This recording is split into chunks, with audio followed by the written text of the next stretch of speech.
கதை கேட்கும்போது ஃபர்ஸ்ட் உங்களுக்கு என்ன தோணுச்சு? ஸோ இந்த கதை வந்து பார்த்தீங்கன்னா நான் இன்னும் முழுசாக கேட்கவே இல்லைன்னு தான் சொல்லணும். கேட்கலாம் எப்படி சார்? ஸோ என்னோட போர்ஷன்ஸ் என்னங்கிறத மட்டும் கேட்டிருந்தேன். அது எனக்கு ரொம்ப பிடிச்சிருந்தது. ஸோ அதனால் பண்ணியிருந்தேன். இன்னொன்று என்னன்னா, நான் டேரக்டரோட கதை கேட்கும் போதெல்லாம் அவர் எங்கிட்ட டெய்லி ஒரு கதை சொல்லுவார். ஒரு கதை ரொம்ப கஷ்டமாச்சு. ஸோ ஒரு டைம் ஒன்று புதுசு புதுசாக சொல்லுவார். அது கேட்கறதுக்கு இன்ட்ரெஸ்டிங்காக இருக்கும்.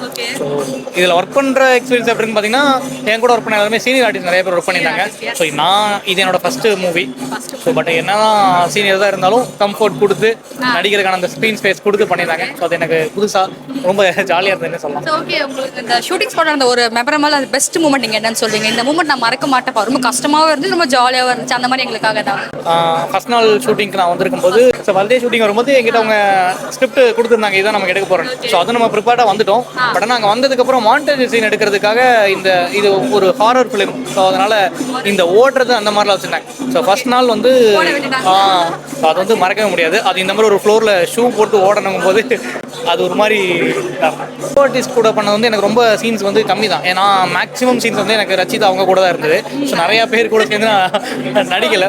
பட் ஆனால் என் கூட நடித்த எல்லா ஆர்டிஸ்ட்டுமே எனக்கு பயங்கர கம்ஃபர்டபுள் கொடுத்துருந்தாங்க.